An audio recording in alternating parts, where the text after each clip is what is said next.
Number 1. Bleak Hollow, the town that drowned without water. In 1879, the remote mining town of Bleak Hollow, Colorado, vanished from the map, and from memory. The town of 300 was small but thriving, nestled deep in the mountains, rich in silver. Then one morning, a wagon driver arrived to find every door open, meals still warm on the table, and livestock wandering freely, but not a single person in sight. In the center of town where the fountain once stood, there was a hole, perfectly circular, black as obsidian, warm to the touch, and absolutely silent. State investigators arrived, then left within hours, refusing to comment. Within a year, Bleak Hollow was wiped from local maps, and all official land claims were reabsorbed by federal forest land. No record of the town exists in public databases, but grainy photos, old telegrams, and a handful of mining deeds confirm it was real. Locals say the land still hums on quiet nights, as if whatever took Bleak Hollow is still breathing beneath the surface. Number 2. Ashridge, the town that burned cold. Ashridge, Pennsylvania, built on exhausted coal mines, was nearly empty by 1911.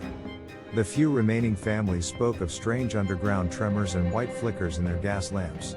Then on March 9th, the town lit up, not with fire, but with an eerie, cold white light that engulfed everything in silence. There was no heat, no sound, no damage, but the next morning, the entire population had vanished.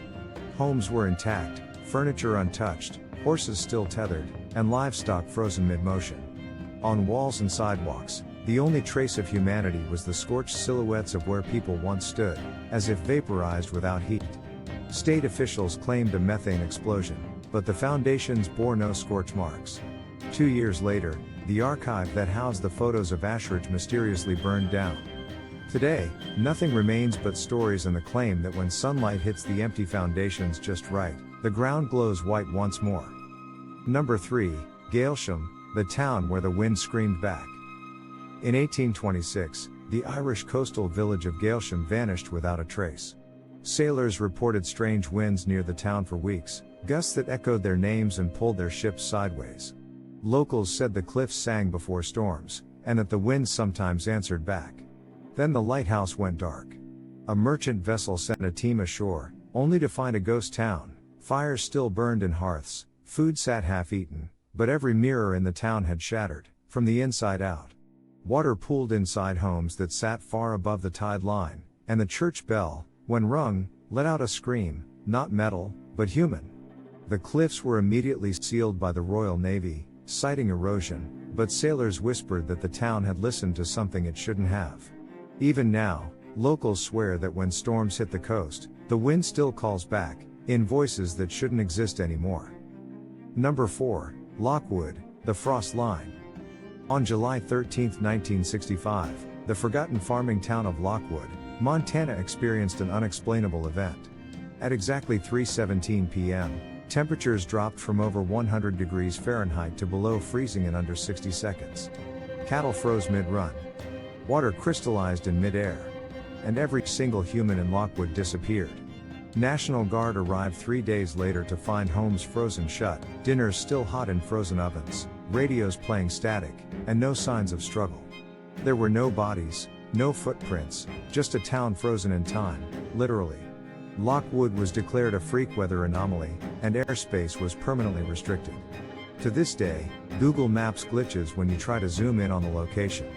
Locals call it the frost line, a point where time itself may have frozen over, taking an entire town with it. Number 5. Edevane, the town that prayed itself out of existence. In 1903, missionaries deep in the Brazilian rainforest stumbled upon a village not listed on any map, Edevane. The people spoke fluent Portuguese but claimed they hadn't seen outsiders in generations. They were terrified not of death, but of being forgotten. Each night, the entire village gathered in concentric circles, faced outward, pressed their palms to the dirt, and prayed, not for salvation, but for memory. 6 weeks later, when the missionaries returned, the village was gone. Not abandoned, erased. The forest floor was smooth, the trees untouched, and only circles of white ash marked where each person had last stood. The church had imploded inward, its altar cracked like broken glass. A single missionary journal survived the trip, its final line written shakily, "We prayed too hard." Something hurt us. And now it remembers us better than we ever did.